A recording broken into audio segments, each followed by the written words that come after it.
My wife Linda holding our latest edition, this little hit and miss engine from Eachine. Call it ET7, open crank hit and miss stationary engine. Of course it runs on petrol. Absolute beautiful things, they are really, really nice, and of course they're quite large as well when you see them in the flesh.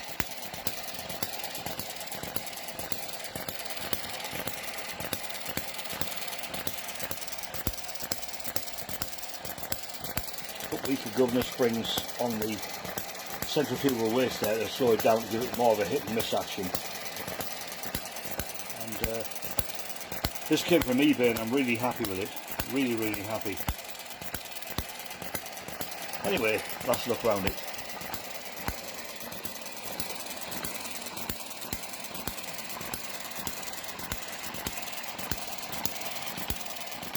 Of course you put water in the top there, but with it only having a short run and being a hit and miss engine, they don't get that hot anyway really. That's it.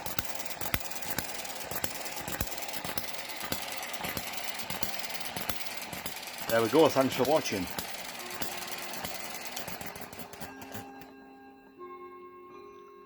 Thank you.